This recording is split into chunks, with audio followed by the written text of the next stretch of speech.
Welcome to That Davis Show. I'm Kenneth Davis. Follow me at That's Davis, and I'm always lucky and fortunate enough to be joined by my partner, executive producer of all our platforms, whatever we have going forward and that we have now, Ryan Bukoveski. Follow him at Ryan B. Ski and on Instagram at Ryan B. Ski1. We're just sitting here laughing, as you can see the fantastic. Let me do it right here. Look at those. You got to turn straight so they can really see those highlights. And you got to look straight. Yeah, like that. Give us Blue Steel. There you go. There you go. There you go. That was actually La Tigra. Here's Ferrari. I'm talking about Ryan, who has now moved from Tempe, Arizona, everyone, to Las Vegas. He is doing the most. To have some blonde in your hair. That's right.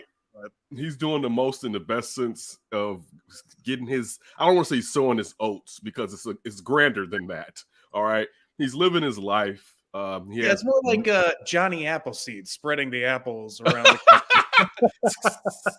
the but enjoying himself as he should. He has no responsibility. So we're happy for Ryan as he is doing what a lot of us wish we could have done before we settled down in life. Oh man! So real quick, how's Vegas so far? So all the listeners and everybody, how's Vegas? You've been going to Vegas since you've been in Tempe, so it's not like it's something new. We've seen you at Raiders games, but now living in Vegas, what's your expectations of Vegas, and how are you not going to let Vegas kill you? Well, second part first, no idea how I'm going to stop it from killing me. Second part. It's been great, but it's been odd a little bit. The weather is basically Chicago.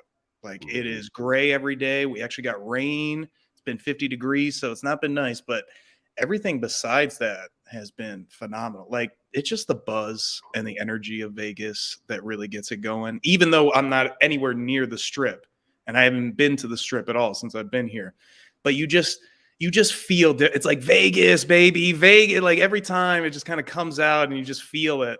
And then on top of that, there's just like that city never sleeps element that I just love that Tempe didn't quite have or Phoenix quite have.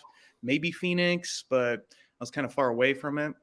In terms of just like looking at my New Year's plans, we'll get into that more, but there's just like a plethora that we are going to do all day. And it's going to be a lot of chilling and just like enjoying our time, doing basic stuff like golfing, hitting the Strip, going to restaurants, like all this stuff.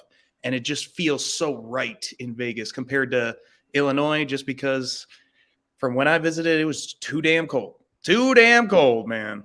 I feel you. How is it going to be being in a place like Vegas? Like, if no one is listening to this, I think most people have been to Vegas, but not everybody. Vegas is the type of place for me. Now, I've never been in Vegas longer than 4 days, I would say. You know what I'm saying? I don't even know if I've been there 4 days, but 4 days has to have been the max of the couple of times. I think I've only been to Vegas twice, of the couple of times that I've been to Vegas. And it hits me in that I haven't stayed there longer. It's the perfect place to pop in and pop out. Now you're living there. So what people would try to do in a place like Vegas is try to take in a little bit of everything. And now that's your Friday and Saturday night. Like that's crazy to me. My younger brother, he lived in Vegas for, I don't know if he lived there for 2 years or just a year. He loved it in Vegas. They came back, of course, due to his illness. Yeah, man, I guess I could do it. I mean, well, you got to remember too, like the Strip is just the specific part of, how close are you to Old Vegas? I don't quite know. 'Cause Old Vegas is north of the Strip, right? Right. Yes. I'm in North Vegas, so I'm closer to Old Vegas than I am New Vegas. Okay. But on top of it too, like, you know, the debauchery and the tomfoolery and the craziness, like you can easily get away from all that stuff in Vegas. It's only in that specific, like centralized area of the Strip. Once you get out of there, I think that's what made me kind of really like Vegas is you always have the Strip in your back pocket. That's always something you can go to, whether you want to just gamble, you just want to see like the people on the streets, just people watching. It's an amazing people watching place, as you know. It is. Tons of shopping, tons of restaurants, the shows, the everything. That's crazy.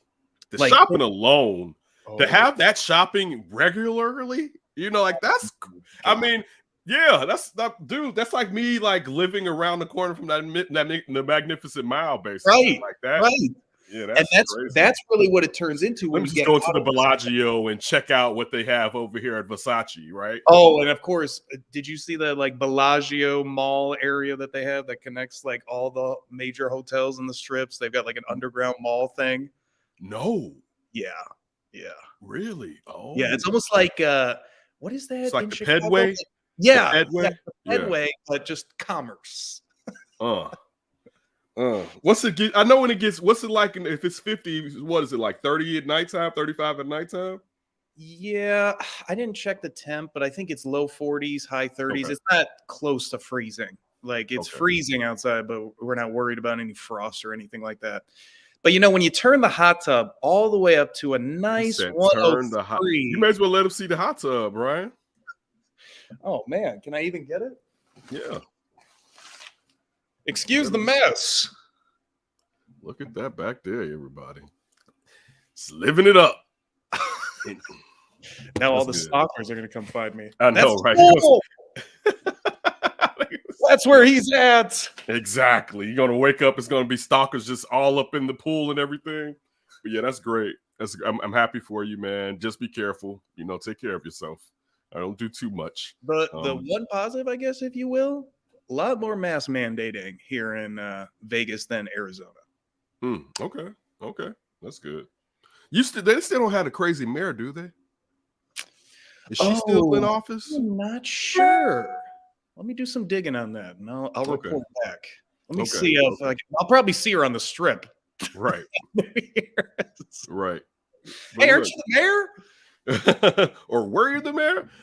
Listen, it's the holiday season. We're lucky and fortunate enough to have made it to the end of the year. You know what I'm saying? If you watch Under Center, Eric and I did a pretty good episode. Just talking about our feelings about the passing of Jeff Dickerson. Not saying like we were personally knowing him, but just, being that we're all in sports media and you kind of, you hear how people are, and he definitely is, from everything I've heard, is a good person, and how sad it is for Parker Dickerson to have lost both his parents. So I'm not going to really do that here because I did it over there and it's real. If I just doing it everywhere, I feel like it's not really as real. So for that, if you like to, maybe you're not, maybe you want to be happy, but just check that out. As far as the unfortunate passing of Jeff Dickerson, we also talked about John Madden and what he meant to us, and then of course some Bears thoughts. But it's holiday season. I was fortunate enough this holiday, all right, that I was at the Chicago Skies game in the finals. I think it was game 3. With Demaz, of course, formerly of this show. And I don't know if Demaz set me up or not. Right? Well, it is deep, so you have to keep it. I don't even know how we got. Yeah, right. I don't even know how we got on the conversation about Christmas gifts, but Demaz had mentioned that his wonderful wife Chanel has a fondness for Alex Brown, former Bear defensive end, and he was getting her his jersey. And I said, really? I said, I think I may be able to get that signed, right? So hold on. There was a talk. Hey, Ken, Under Center host podcast. The wife. Exactly. So I was like, I don't know if he did, he lined me up well. He lined it up right. He lined me up. So you had one of those Vegas mornings where your like pockets are empty, right? Like, just pulled them out like they're just empty, just lint, nothing but lint. Shout out to Rakim and Eric B, or Eric B and Rakim is how I should say it. But anyway, so I got the jersey from Demaz. I got it to. I had Afton, but lucky enough she mailed it to Strobes, Eric Strobel of Under Center, and also producer over at Chicago Sports, NBC Chicago Sports, I should say. And Strobes, because he's the producer in that show, has a cool connection with Alex Brown, Lance Briggs, Olin Cruz, to David Kaplan. Shout out to all of them. And I actually talked to Alex Brown because he was on Under Center like 2 weeks ago. So it was cool to be able to thank him. It was virtually, but in person. You know what I'm saying? And that was really one of my Christmas highlights, making someone's Christmas sweet. because for me, to be honest with you, getting gifts, it kind of doesn't do it. I had a nice Christmas. My gifts were thoughtful. It doesn't take a lot because I mean, for the most part, if I really need it, I can get it myself. You know what I'm saying? So it kind of, and then if you're playing because sometimes Christmas can end up being let me see if I can get her over on you. I'll spend this amount hoping to get more out of what you give me than what I spend on you. So that's why sometimes it's kind of like, what's the point of it outside of into a pettiness type thing? Right. Instead of my kids, like even though like I'm really tired of Kelsey and her, it's Santa this and Santa that. Santa ain't doing shit. All right. One day you're gonna learn, girl. Right, like, and I've been kind of like little bit like, you forget Santa. Yeah, you see what Daddy got you? That. No, baby, not that one. Right? Santa bring that from I said this is the last year. I'm ready for her to start being like, hey, Dad, I'm not sure about this. So I can be like, well, let me tell you, right? Like this oh man. I love the imagery of the Ken. Come here, Kelsey. Come here, let me tell you some real. You want to meet Santa? Do you really want to meet Santa? Come on, sit on Papa's lap, bro. Santa Claus, right? But that's always great. I enjoy seeing my family happy on Christmas morning. Just being safe. I mean, that's the thing too. And I said I wasn't going to harp on it here. But you look at, the untimely passing of Jeff Dickerson, thinking about his son. And yesterday morning, I was sitting there thinking about my family if I'm not here. This was before finding out. I was just thinking about young Kenton and missing him because I try to live in the moment, even though that's hard for me. But I also try to appreciate the stages of growth for my children. So I was going down in my mental faculties of my younger son because Kelsey reminds me of him at times. So it's easy to kind of have her refresh memories of when he was that age or height. So I was just thinking like, man, what if I wasn't here? What? And it was like, I was like, man, I'm going to be here. And then going into, being fearful that I had cancer or that they were going to find polyps for my colonoscopy. And, my brother passed from cancer last year. You know what I'm saying?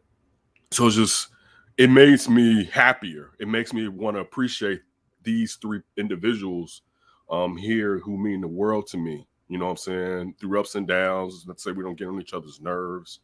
And everything's always copacetic, but we all know that we really love each other, and our home is our refuge. And I just wish everybody to have that, even if it's alone, just to have a safe space, because there are a lot of people out here that don't have a safe space, let alone a safe space where they feel loved, and it's reciprocated. You know what I'm saying? Because I think that's what the holidays are about. The holidays are about love, and that can just be self-love. It doesn't have to be you have a family. You just love yourself, all right?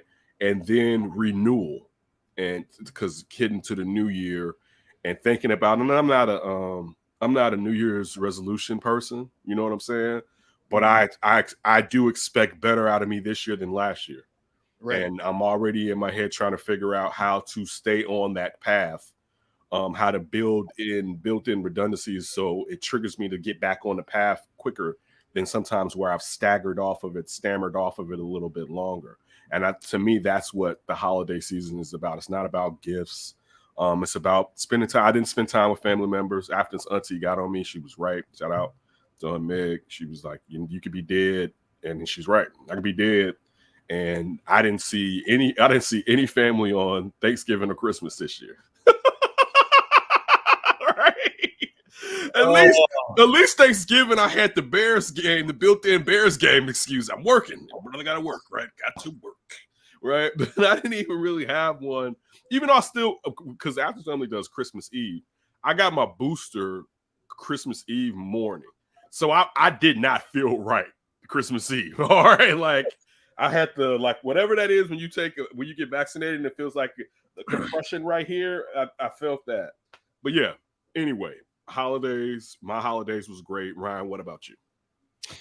It's funny. I have a lot of similar thoughts and feelings. Like people asked me what I wanted. I really had nothing to come up with. Like I live where it's warm. You want to give me something? Yeah, right. I'm gonna give you sunshine and warmth.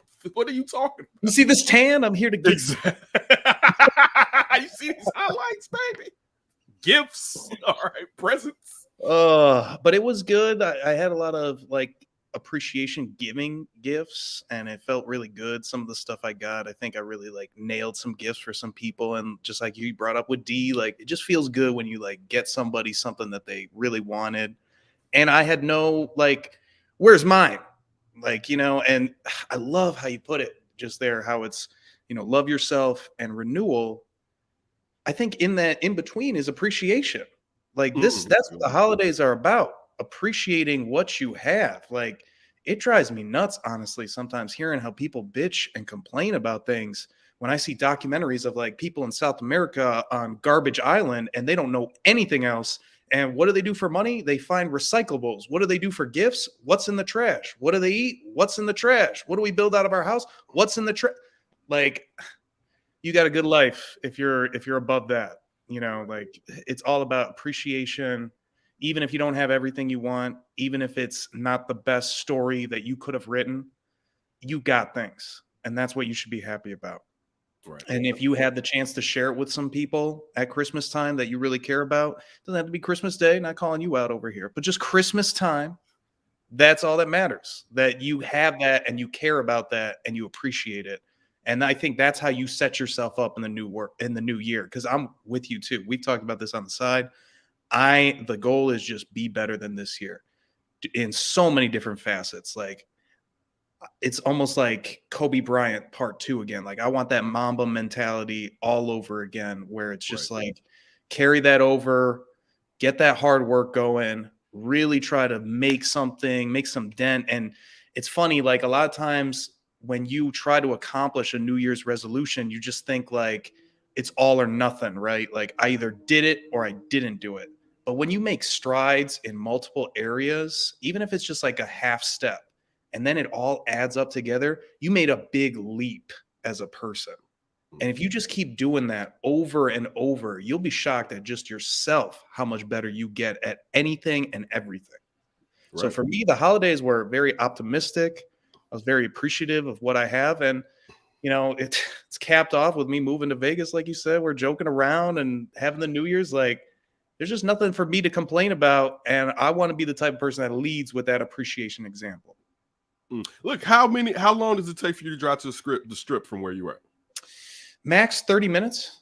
Oh, you really aren't close then. Yeah, it is not. It's not like a place that's congested. No. So my buddy who bought the place, he got it originally when he had the full family unit, which is kind of deteriorated a little bit, if I can put it that way. And with the family, they wanted the house, but they wanted the yard. The yard is very hard to find in Vegas unless you go on the outskirts of the strip and area. So they found a spot where it has the yard, has the pool, has the hot tub. There's like a fire pit and like gazebo area, like the backyard's like a full-on backyard out in the suburbs. You would not get that anywhere near the strip. So that's why they choose all the way up here. Okay. That's good. Good stuff, man. Woo! Wish me big on the casino.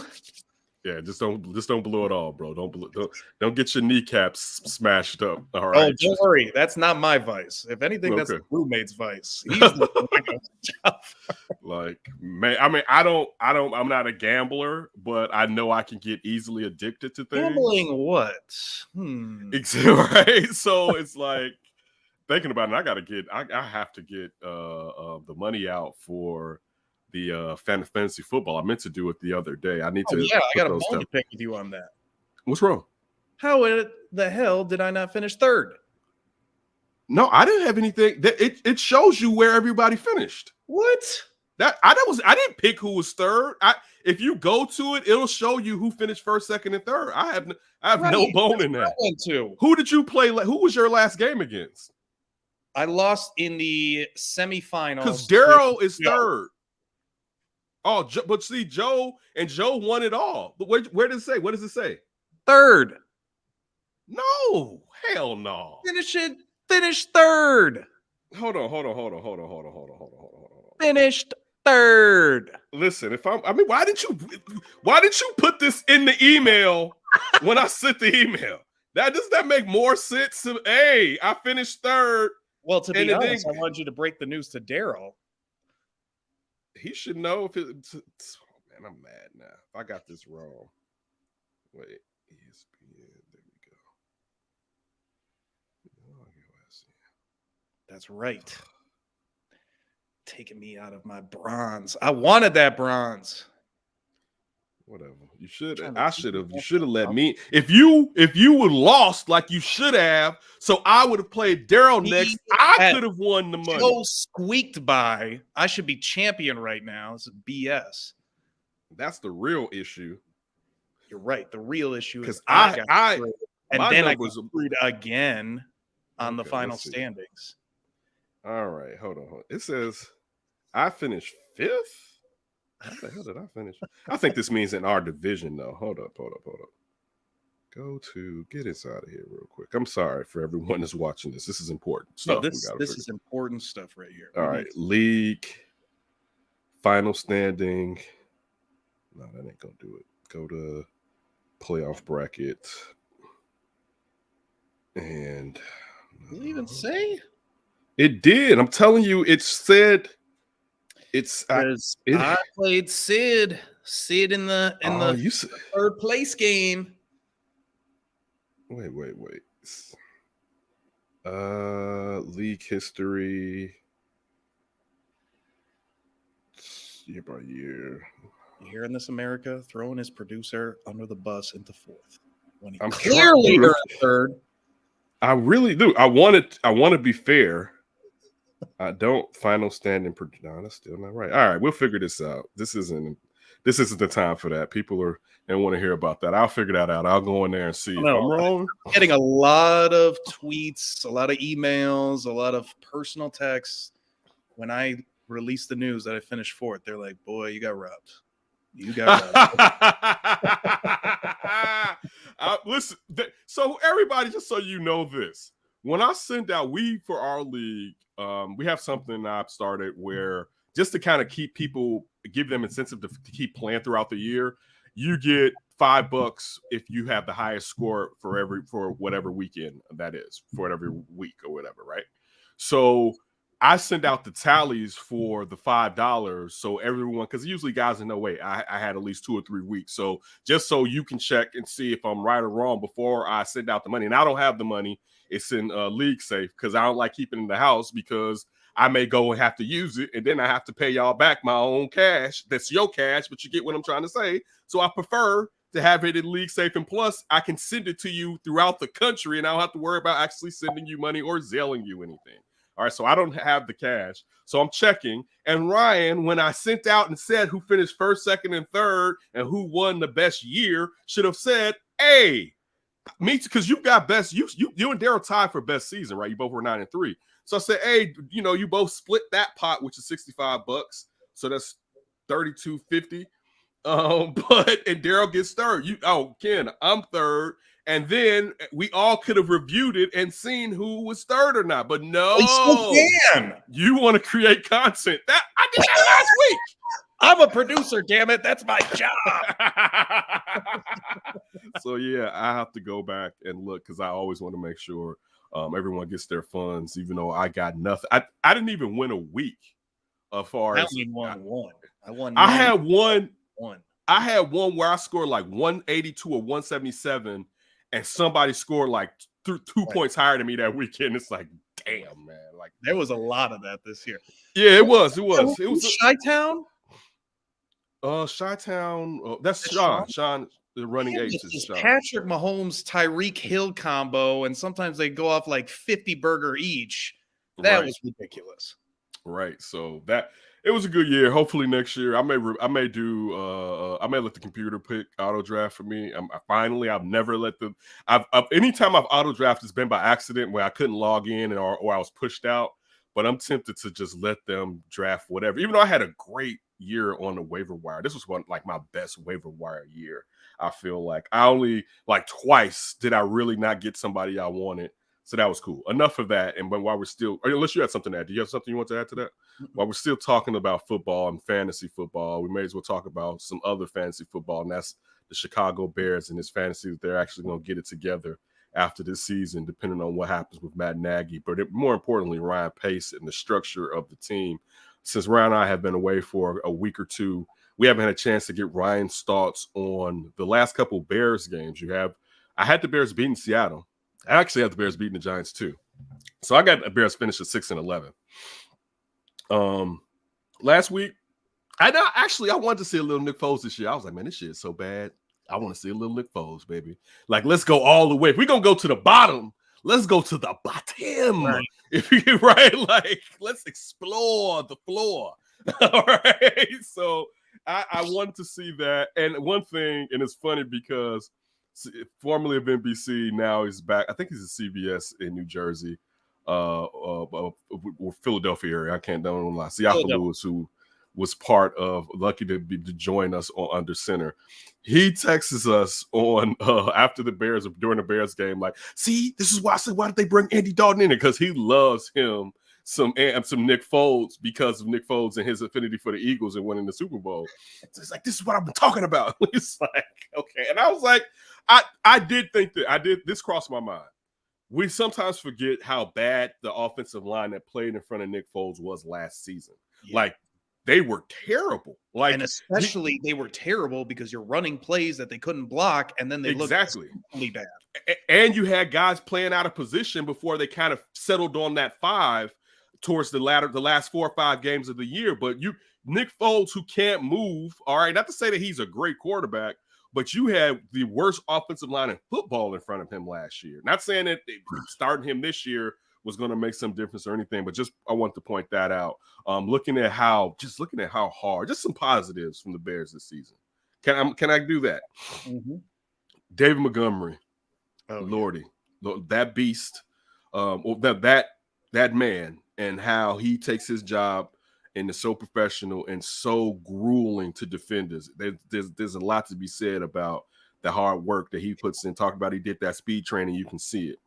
You look at a man that came in with a huge free agent contract in the Robert Quinn and stunk the joint up. Didn't make excuses, even if he didn't have excuses. He had legit reasons behind his lack of performance. You know how many people come out and stink a joint up and can never unstink themselves because now it's stuck in their head and they just keep spiraling into deceit. And it happens so much that we all just disregarded the fact that Robert Quinn was on the team this year. Right. We thought we know he can do better than 2 sacks, right?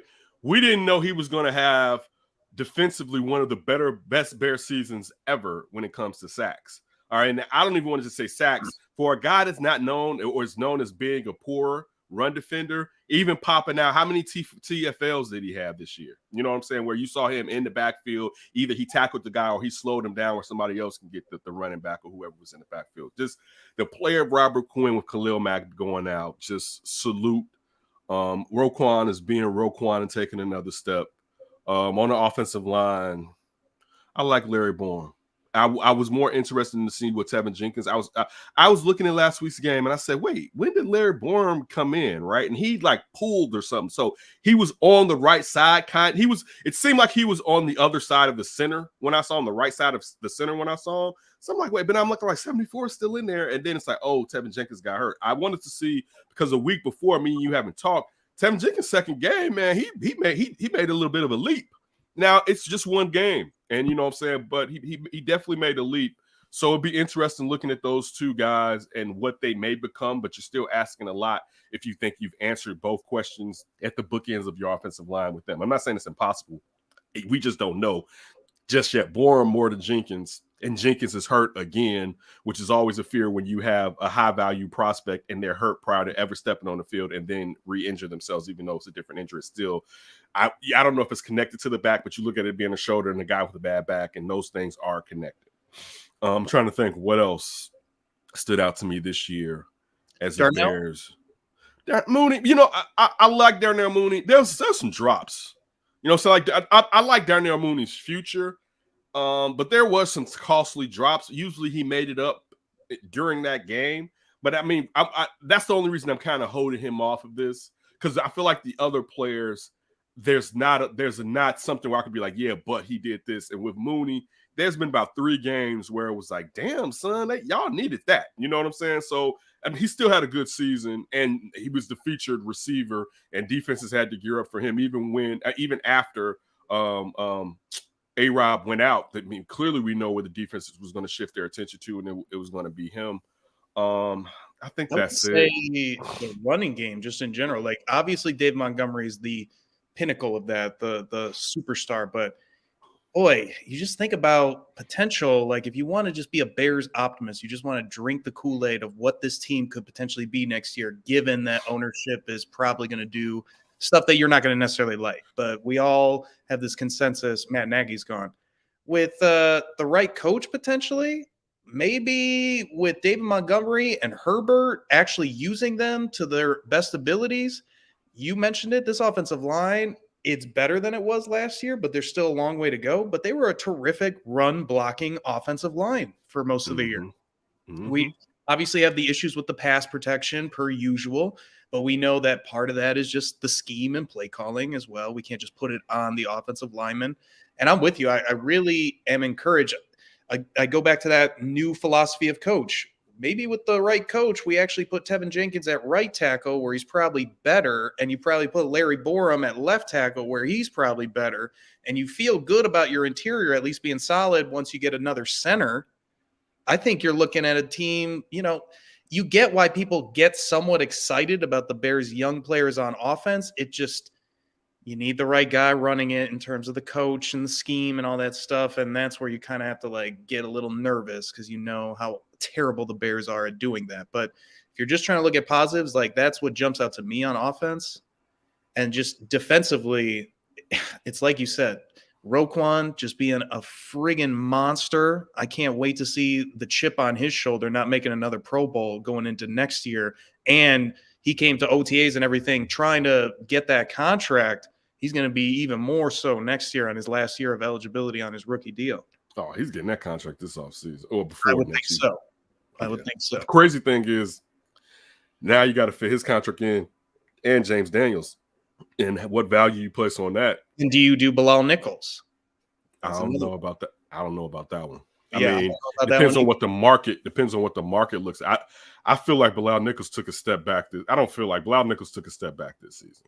Well, I think when you put it in who's going to replace Akeem Hicks? Well, Bilal Nichols is our best candidate. That's not going to work.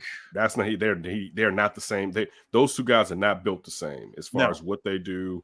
It's not going to work. And we're looking at what Bilal Nichols did last year by having to play so much as nose tackle. I thought Bilal Nichols was going to come in back at his regular 5 technique and snap this year. So I don't know. And it's funny you talk about the offensive young players. I didn't know I was doing a show of Tony Romo and all the great young offensive players that the Bears have. I'm saying there's some guys out there, they doing good, but I'm gonna hold off. You said they got great. I said hold off, Tony. Like people like some of their potential. When I was talking to Ryan Pace, he was talking about all this damn talent. Well, somebody would coach him up. Matt Nagy's gonna get fired. Ryans of a feather got to flock together. We all know the saying. Exactly. But yeah, I mean, the real question though is what are they gonna do? I mean, is it going to be some of the same old as far as because Matt Nagy's gone. I mean, the Bears bear you, but we all know pretty much he's out, right? There's no question he's gone. But are you going to change structurally, and then will it be more of the same? Like that's the real question here. What are you going to do that's totally different from what you've done in the past? Caveat to changing the structure: are you going to handicap a guy keeping Ryan Pace? Good point. Great point. And also, how attractive is this job to a candidate that a lot of other teams are willing to go after when you have a general manager who, if you don't want to say his seat is hot, it's warm. I don't want to go in and have his seat. And if I'm a guy and I need a job, let me just get my foot in the door. You know what I'm saying? I.e. Sean Desai. But you're talking about someone where everyone is trying to get this guy to come coach their team. I don't want to be here and in 2 years, Ryan Pace has had 2 mediocre drafts and you value me to a degree. Like, you're not going to fire me, but you're bringing in a new GM and I'm not his guy.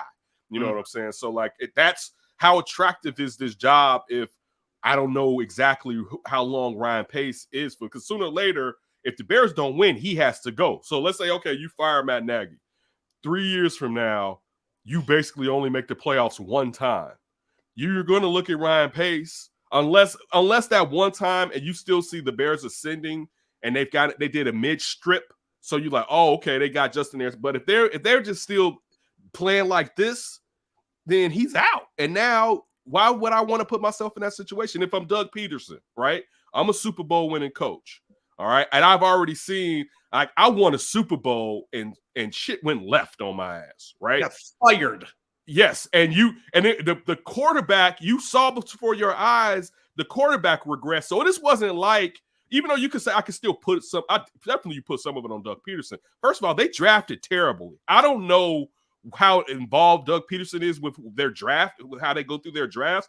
Their drafts haven't been that good. Re-signing some players. Think about that baseball analytics team. They want the front office running the show, and that manager coach is just an extension of the front office. Here, go do what I tell you to do.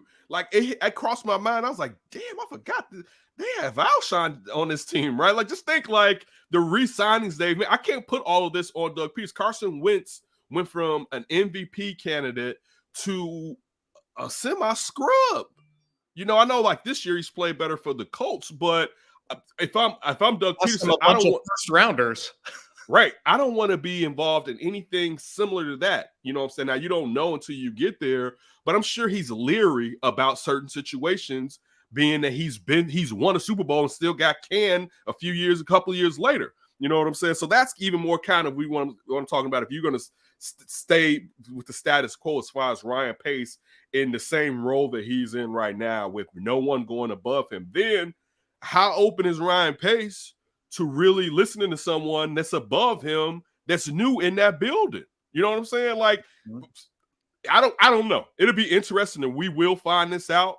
You know what I'm saying? But these are some of the thoughts that goes through Ryan in my mind, thinking about the future of the Bears, because they're at a point where they can really make change, right? Like real, finally, all right, systematic change that stays. You know what I'm saying? Like they can do that, or they can keep doing the same old, and ending up with the same girl at the dance that they really don't want to go home with. And it makes it worse. Like, we don't know, obviously, what's going to happen with his trajectory being Justin Fields. But there was a reason why people were losing their minds at the draft. Like, that was a real-ass quarterback prospect you got. Much better than any quarterback you've drafted in terms of a prospect in your history. If you just do the same old and blow it again, I mean, how can you even talk about wanting to be Green Bay? How can you even talk about wanting to be the Steelers? How can you even talk about being like a founding franchise that is at the front of NFL, like conversation or lore, or however you want to put it, marketing? Like, you got to wake up at one point and just realize we could really F this up. We need to do something different. No, we have F'd this up. We need to un-F it. All right. Yeah, I don't give them that much credit. I don't think they think that and make it uneffable as possible, so we don't end up back in the same situation. Like, how hard is that? How do we make sure we don't F this up? Well, don't do what you did the last time. Somebody that knows what they're doing. Right. Exactly. Don't do what you did last time, and bring in someone who's going to be honest with you. Even if you don't like that honesty, it's better with them being honest with what's happening on the field. What's happening up top down to the field. All right, like that's. Go back to your Chris Ballard interview when he was telling you how he would change things, and you didn't like that. And then Ryan Pace came in and said he was going to do things differently. I'll do whatever you need. I do. He had his hat in hand. I do whatever you need, sir. How is that working? The Colts are going to the playoffs every year. They're really a quarterback away from being that team potentially in the AFC. Dude, they went from a once in a generation quarterback retiring on them, right? During a preseason game with the Bears. Right. They went from that, just to let you know the job Chris Ballard has done, to getting a washed up quarterback in the Carson Wentz, who the Bears were interested in too, and now they're back. You know, I'm not saying that they're all the way back, but just look at, and then, I mean, we're not even talking about the drafts that he's been hitting on over there. I wanted Chris Ballard when he was at Kansas City to come in here, being someone who had been in the Hallis Hall in the past, and that still was a mistake during their best success in the 2000s. Right, that was a huge part of that 2006. I don't get. I'm very I would be very interested in the inner thinkings of how much do they think? They say they don't know. How much do they think they know? And how much is this is quote unquote some part of tradition? Like I would really want to know that, because it's simple to say who's the smartest person out here that knows football, either that we're connected to or we're not connected to them, but we're a charter franchise and we're gonna pay some real cash and let them do what they want, right? And if they do it here, it's like it's unlike doing it anywhere. You know what I'm Right. saying? Like Right. if you create a Bears dynasty in Chicago, dude, it's not even Chicago. It's not even the Midwest. There Right. are places around the world. I'm not even joking that you will not have to buy a drink ever. Like people, I'm telling you, in Ireland and Mexico, right? Like, and I'm not just there. Look at Japan. how much have we been talking about how we're just ready for this season to end, and then they go on prime time against the Vikings and the Packers and put up unbelievable ratings. Right. Imagine if you were good. That's a dude. I was having a great conversation after an under center with Eric Strobel and Alex Brown. And we were just talking about different avenues, money streams and stuff. And we're just talking about how many views like the football after show gets on YouTube and under center. And the thing that I said was like what you just I said, man, imagine if they were winning. Like think about what's going like if they were I mean, just people would be slurping the Bears up. If they were the Bulls right now, it would be crazy, dude. If they were the Bulls right now, I mean, just go back to 2018. To be honest with you, actually they'd be even more legit if they were the Bulls, because you could see the bottom shouldn't fall out of the Bulls because they're talent laden. They're stacked with talent. They got two scorers that can get it when they want to get it, right? So they're stacked up right. The thing with the 2018 Bears, we still didn't know about Mitch, and we thought that defense had a window that it didn't have. We thought, and they were so freaky. I had to apologize to Alex Brown on there, right? Because he was talking about. I forgot who he was saying. He was talking about people that were saying that 2018 defense was better than his defense, right? The 06, 05 defense, right? Mm-hmm. And I was hosting on the score, and I remember being like, they was better. They had a chance and they was better. And I said, and Cap did it too. He said Cap had to eat some crow. And I admit, I owned up and just said it to him like, yeah, dude, I was in that too. And I was wrong. You know what I'm saying? Because you got to look at longevity and overall, and what they had on different levels. Like if they still wouldn't be like. You always had Tillman, you always had Urlacher, you always had Briggs, you always had Brown. Right. All these guys. You always had Adewale.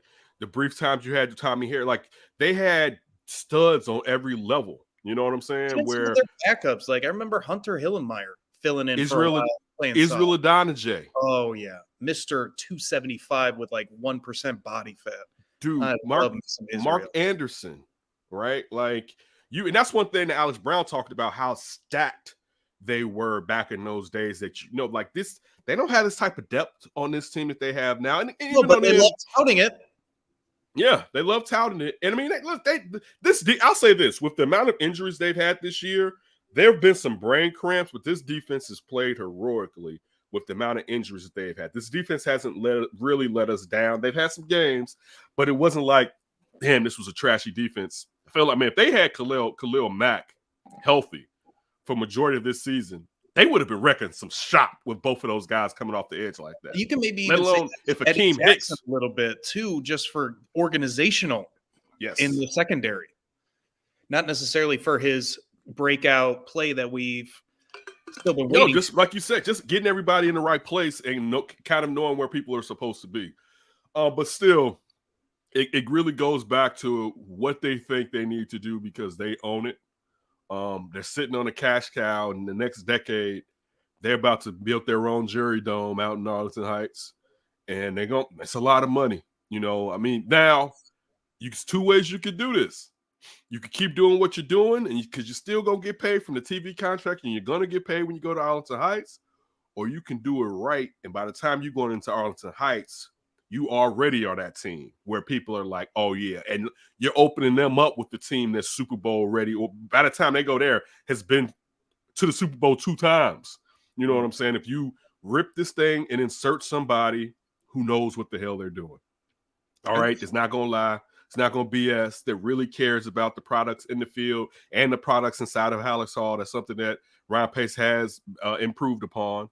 But just that's what you're going to need if the Bears are going to make a real difference. If not, we're going to be sitting here doing the same stuff, y'all. And look, they may have 05 and 06, but will they have an 80s Bears? Because that's what we're talking about. With the 80s Bears with more championship appearances, Super Bowl appearances. You know what I'm saying? But that's what we're talking about. Super Bowl, another NFC championship in the 80s. Like, that's where you need to get back to, where you are making legit runs every so often, not just like once every 10, 15 years type thing.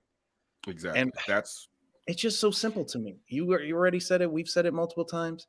If you don't know how to fix it, stop trying to fix it yourself. Right. Period. That's a great way to end it right there. Freaking like wall collapses or something. You're not going to just start bringing out the tools. You're going to call a contractor. Exactly. You're going to get somebody that knows what the hell they're talking about. And we already brought it up and you mentioned it, that think about if they were the Bulls. So let's switch off and talk a little bit about the hardwood at the United Center. Bulls who have been ravaged by COVID. All right. You finally got Zach LaVine and DeMar DeRozan back. What, they beat Atlanta last night. Atlanta team that game would not have happened due to, I think Atlanta had 10 guys out the day or two before that. COVID is just destroying sports in a way, but the best part is you don't see any athletes dying from it. So at least thank goodness they're that healthy, that they've been ravaged. Well, Allen Robinson said he lost 10 pounds. Think about where he's at already. All right. He's already lost the weight that he gained in the offseason, that because he's running all the time when healthy, that he lost 10 pounds. Like that's a lot on a person, especially in particular in an athlete. So, I mean, it just lets you know, you look at Stacey King, and of course a former athlete, but how it's taking him out, and he's vaxxed. And that's the thing. And the fact that the Bulls have still been winning. Like I'm gonna tell you what I'm right. Well, listen, I'm really ready for the Bears to go away for a little bit so I can really focus on some basketball. You know what I'm saying? Because I've been so football. I haven't been able to even really enjoy this Bulls season. And that's what I'm going to start gearing and transitioning to with the frustration that's been happening with what's been happening on the lakefront with the Bears. But, man, Billy Donovan's been killing it. But the Bulls, and then shout out to Mark Eversley and particularly Arturas Karnisovas. Dude, look at what they – Mark Eversley, here's a shot that you gotta put down the job offers for another year or two, my guy. You gotta stay here. You can't go. I don't know, man. You got to do what you got to do. But I need you to consider staying for a couple of years here. If Arturas is going to be that guy anyway, he's going to have to. He already has that list. And I mean, he hired Mark, and they're doing a great job.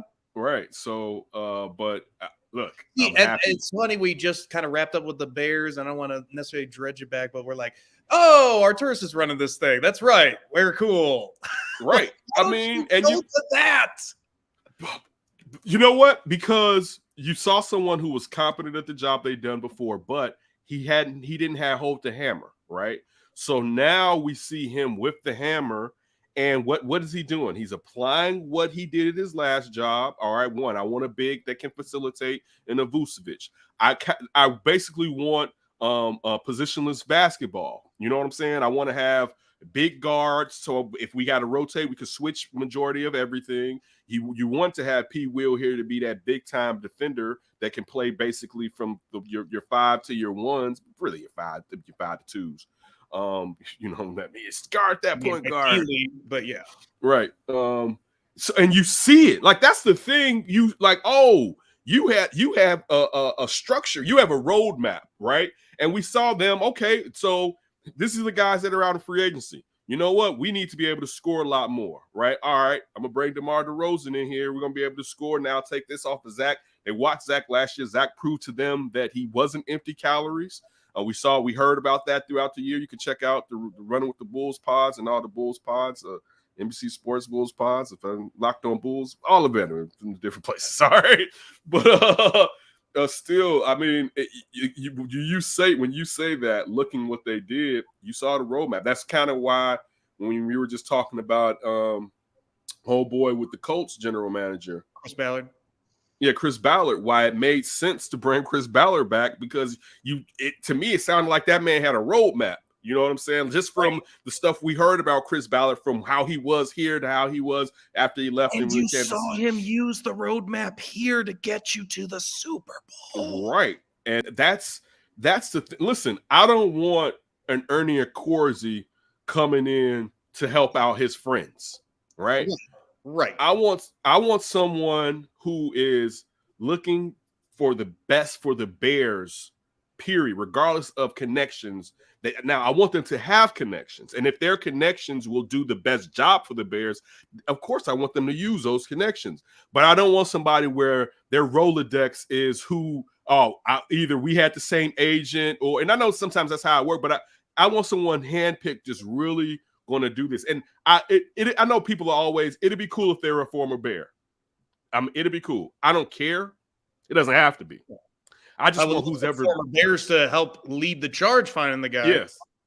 As we were talking Bulls talk, how quickly it went back to the dang Bears. But what were your Bulls thoughts as we get ready for 2022, Ryan? I'm excited. I threw down $100 on the Bulls to come out of the East just to make the finals for 13-1 odds. So $1,300 payout. That's nice. I didn't want to go too far. Don't think they can beat the Warriors or the Suns, but an injury or two, Kyrie doesn't come back. Maybe they can get to the finals. I may have to send you a little bit of money out that way. The hedging's coming, I'm sure. Because that's not a bad bet looking at the East. It's not crazy. So that's because you're not saying they're going to win it all. You're just saying that they just got to make it to the finals, and that could happen. Yeah, that could happen. If they're healthy, they can make it to the finals. Depending on what the Nets do. Yeah. And of course, the Bucks. Milwaukee, yeah. But outside of them, maybe Joel Embiid's a horrible matchup, but I don't really fear anybody else in the East per se.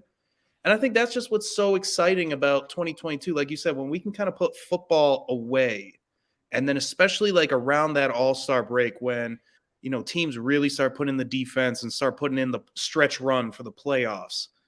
Like the things that's jumped out so far with the Bulls season, roster construction, it all makes sense. It all fits. It all works.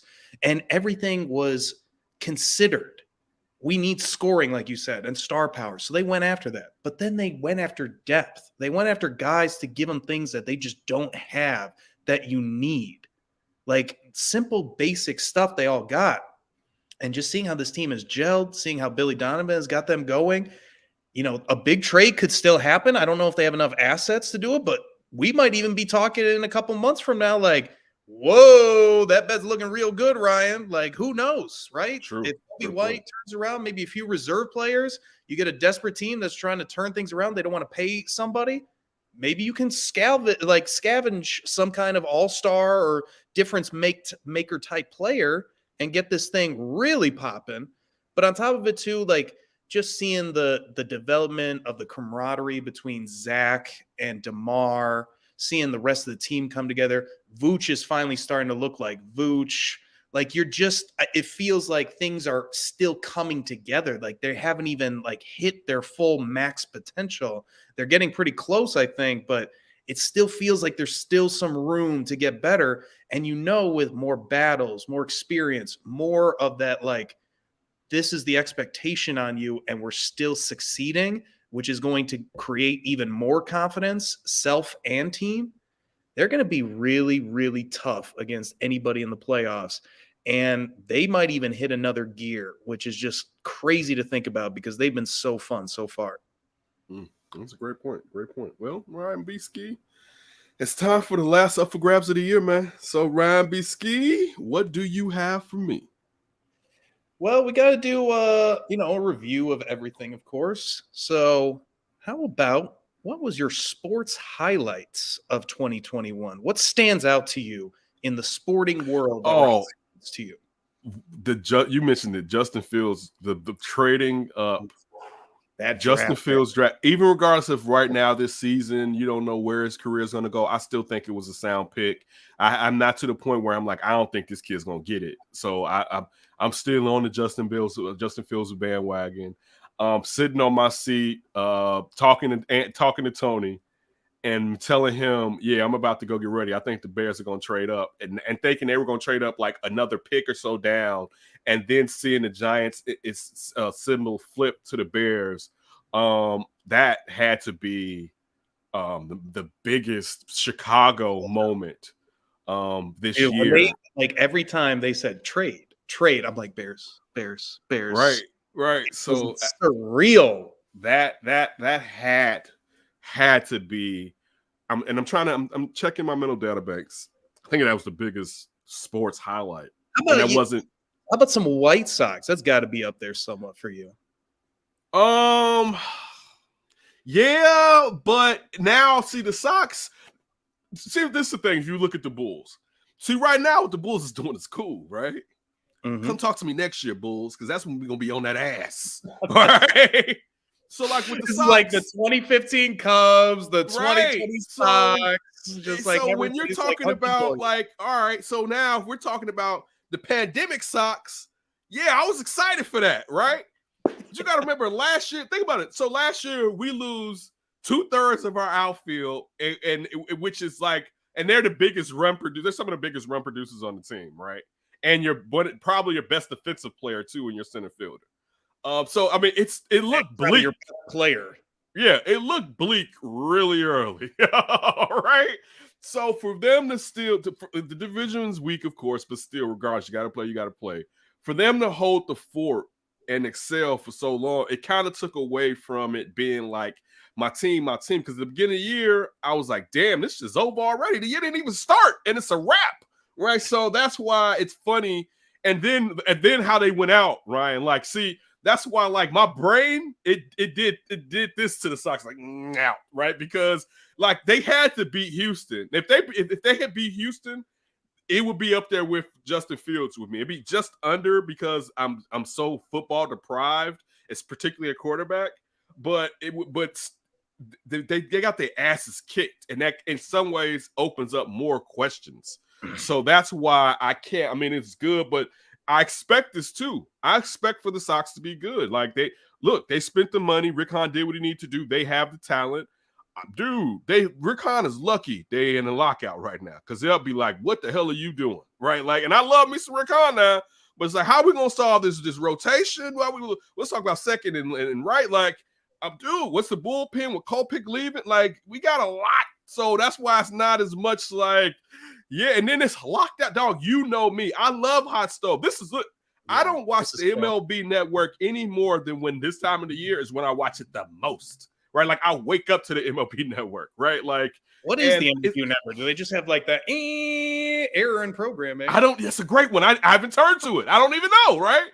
So I mean, dude, I can't even think about. I forget what their Hot Stove is, their morning show. I don't know what the hell they're talking about. They're talking about Seager retiring. I guess that's what we got a whole full day of talking about him. Like, dude. So that's why for me. Not the White Sox, but what about you? I maybe think of another one, but what are your hot sports highlights from this past year? Justin Fields is a great one. You know, one for me, I couldn't get enough of the NBA Finals this year between the Bucks and the Sox. You're right. That was a great one. And I was out there. I was dying for Game 7. I was there the week they got the trophy, or the next day. I was there that weekend after they won. You're right. Listen, I didn't forget that one. Please continue. That one, I love seeing Giannis do that. What Giannis did, that was just, it was watching it. I was with one of my great buds in Arizona, and he's a huge basketball fan. Like, it was just like, I couldn't miss it. And it wasn't even rooting interest really for any team. As a sports fan and as a basketball fan, that was automatic. You're lying. What? What? I think we were. Dude, we had them like winning the year before. Like, we were Bucks. I think you and I are Bucks. We're like, yeah, I think we talking about all year long that we still like him. We talked about the Suns being a surprise team before they even hit anything. Like, yeah, I thought we were on it. I think that's also what makes it so great. It was like, yeah, we were calling this left and right. Right. So I had a rooting interest. Listen, I do want Chris Paul to win the title. Giannis holds a special place in my heart, And it was to see him come back out there after he. Oh my God, you're so right with that one, dude. That was so great. That was my favorite championship of amateur, pro, anything. Can I tell you what would have been one of my highlights? Thinking about it, hit me. If Dusty Baker would have won the World Series.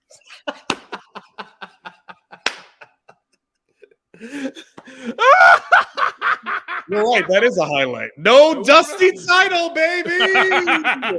Forget you, Ryan. Forget you. Hating on a brother. For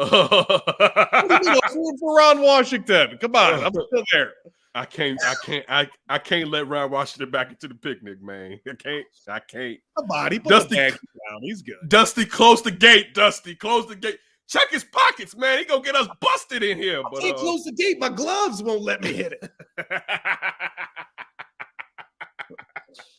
Another one that comes to mind, Fury Wilder. You are knocking it out the.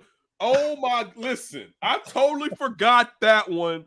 Oh, listen, that I'm gonna tell you what.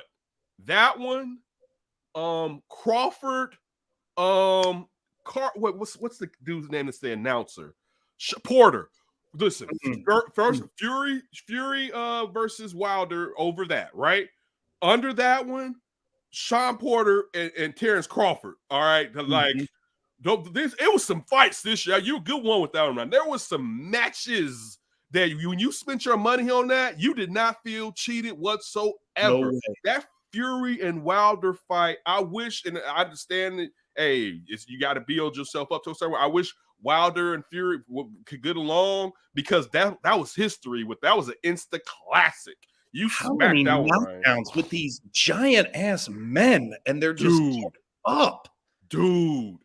Oh man, you're right. You're so on point. What else you got for us, Ryan? Why you just knocking? Well, there's a couple more. I loved how the UFC wrapped up the year. The November pay-per-view and the December pay-per-view were just a card of great matches, one after another. Who was? I'm blanking on her name. The UFC champion that dominated everyone. Lost. That shit. Nuts. Dude. That's the thing about UFC. Everybody's gonna get you coming out. Right, you're not walking away from this one, dog. You rarely see that. It's just that's that sport. You go get knocked out. Right, you gonna get like. I think of Jones to not be knocked out and be as dominant as he's been is like that's rare as fuck. Right, dude. Like, there's always somebody that's gonna make your ass tap or knock your ass out when you hit. And what's the cliche? Styles make fights. You're always gonna get a fight eventually. Right. True. Great point. What else? I'm trying to think. I mean, personally, for me, a favorite moment was watching Tom Brady beat Aaron Rodgers in Green Bay for the NFC Championship. I don't know if that does anything for you, but I like that. Nothing. That I was rooting for Aaron Rodgers. It does nothing for me. Oh no, not COVID toe. Wasn't in on it. But, hey, listen. That lets you know. Listen, how privilege and being great. How we don't even have, like Aaron Rodgers. Listen. Kyrie Irving is still getting hated on for his decision. Aaron Rodgers gave us a full lie, right? Lied in our face, right? Like played us, and we were like, okay. Oh, by the way, you need to check out the Pat McAfee, him talking about it. How he basically is like, yeah, no one got hurt from me doing that. It's like, how do you know? So smug. Yeah, I didn't put anyone in danger. Yeah, right. Yeah, okay. But I'm trying to think. Any other sports highlights that stood out to me? Those are probably the biggest. They're the most that come to mind. I mean, I loved, like you said, besides the Justin Fields, just draft day with all the Aaron Rodgers stuff in the beginning. Like that was just a great day in general. Just feeling the buzz. But I think that's pretty much it that stands out for me, unless you have anything else. No, that's it, man. Take us out with your last one. How about some personal highlights of 2021? I know we got a few on this show. I you know what? I don't know when 2021 started and 2020 ended, to be honest, because 2020 was like 2 years. So sometimes I'm like, wait, was that 2019? Because it's like 2020 was like snatched out, right? It's like it was long as hell, but then it was like it was snatched out because it was just a lot to process. It's like a filler year. Like it's as long as 3 years or 2 months, whatever you need it to fit. It's like, listen, 2020 was like a really big file, and for me to send it to you, I had to compress it, right? Like that's what like 2020 and then you got the error message, like email file, like, right? Exactly. Dropbox or something, asshole. I was about to say, I gotta use Dropbox. So I'm trying to think. D left the show in 2020, or was that 2019? Okay, 2020. Oh, because dog, 2020 was a lot. It was a lot. Honestly, I'm starting to wonder, was it 2019? I know it was 2021. So, highlight our friendship has grown. And I appreciate you, and I appreciate our friendship. I was sitting there talking to Aspen yesterday, and she was making a comment. She was like, something, did you send Ryan some money? I said, Ryan doesn't get paid. Ryan, he's like the people on Instagram. He chose equity. I said, Ryan's my partner, right? So my partnership with you has grown as we go and journey into finding out when 2022 how on this platform how we'll keep it the same and change it to further benefit us and inform and entertain. So that's definitely a highlight of this year. I feel like we gained our space within this space with one another. So that's definitely a major highlight. You moving. You coming out of heartbreak and deciding to change your life. A lot of people don't do that. Like, you know what I'm saying? A lot of people are too afraid to step out on faith or step out in general. And you did that. And then you did it so well. You said, I'm going to move again. I'm not going to pat your pockets. You talking about wanting a new job and then getting a job that work to life balance seems to work well for you, but also pays you in a commiserate way. Those are terrific things that you like for your friends. You like to see your friends winning, especially when they're stressed for their prayers to be answered. Our families being healthy, like none of us is really. Yesterday was just a tough day here and all the passing. It was hard. It was hard, man. I didn't want to record nothing. I didn't even, I kind of even a day, I had to tell myself to come out of the malaise. Like, dude, I know you feeling a certain kind of way, but all right now, Kenneth, you know what I'm saying? Like I was kind of like joking in the group text, but that was more so a way of like making sense of my world. Like, what is going on right now? Like, I just wanted to hold people close to me at that point. Dude, you're talking about, and again, you're talking about on our thread with all us guys from D and Davis crew.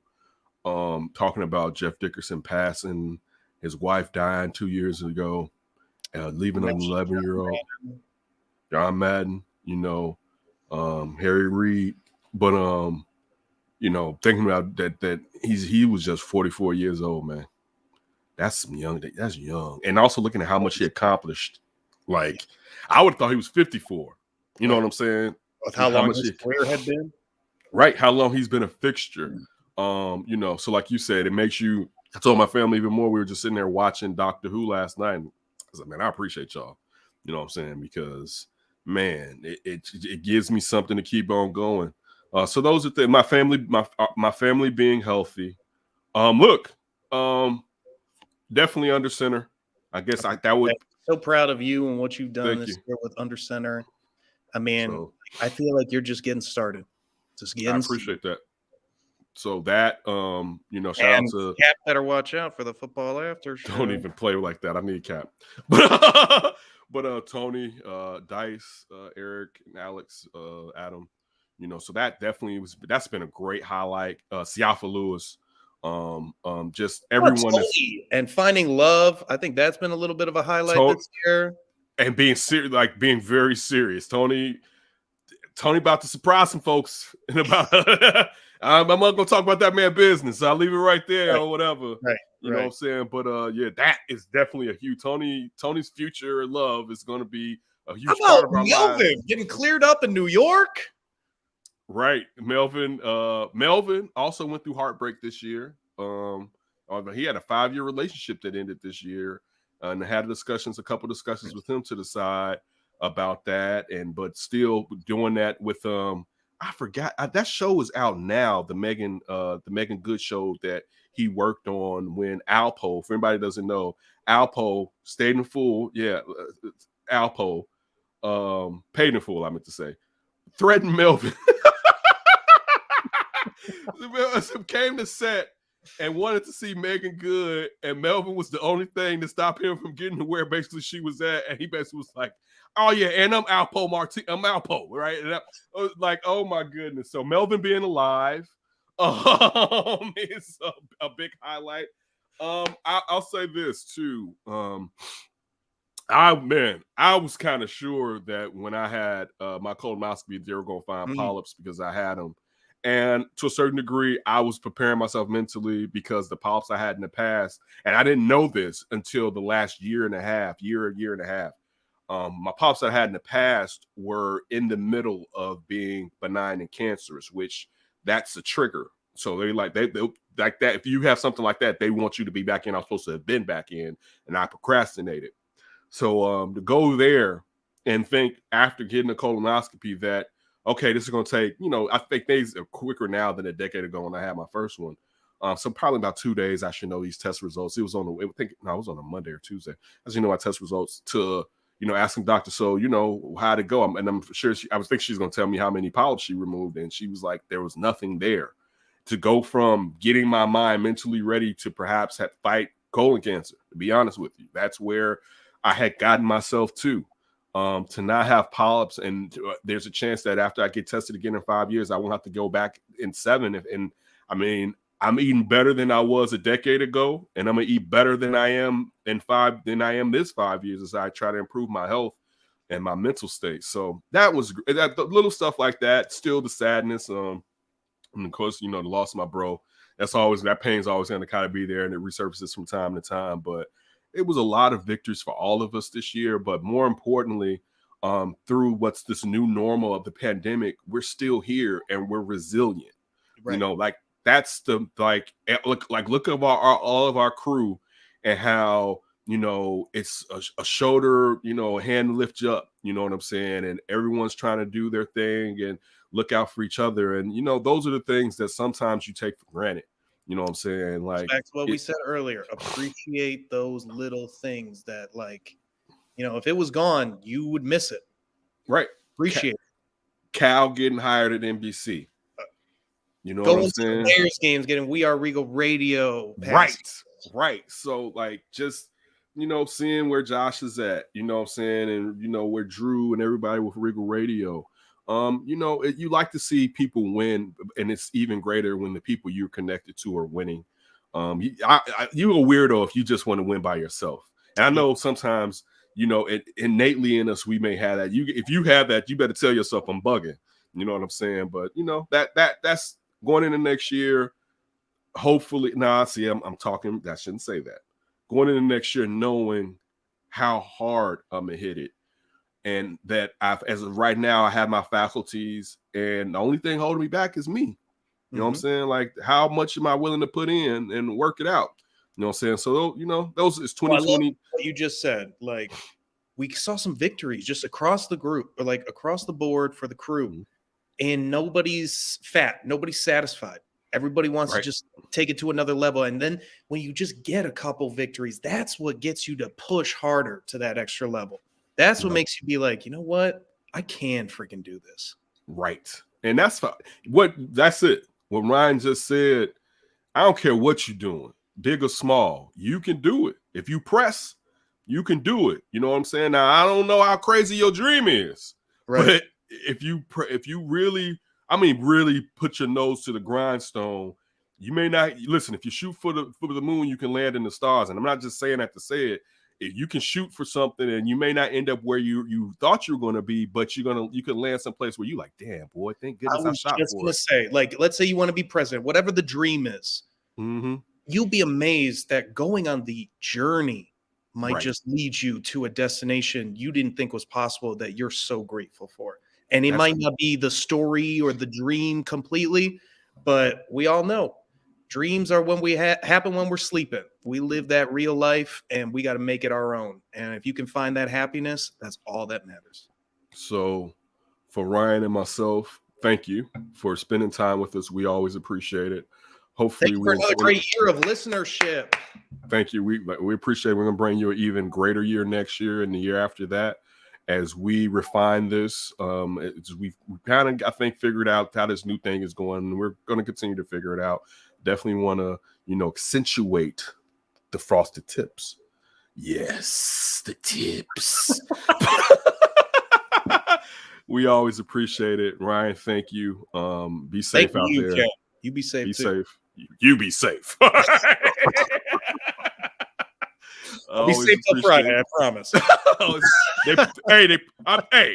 not saying but they putting fentanyl in everything. I'm gonna leave it right there for you. All right. Just watch out. Like I don't know what the fentanyl fairy is doing, but she's dropping off packages in places. Yeah, I've actually noticed that myself. I'm only sticking with the recreational that's actually bought in the store somewhere. Like, man, boy, the fentanyl fairy is present. But yeah. So everybody, be safe. Listen, don't drink and drive. All right. I know it's just been hard-headed males. Sometime growing up that you may have drove. Man, sit your ass down. It's too many different apps right now, and it's people. Don't risk nobody else's life for your foolishness. How about starting 2022 on the worst note possible, getting into a giant ass mistake? Don't even start it that way. And on that note, have a great year, and we'll see you next year.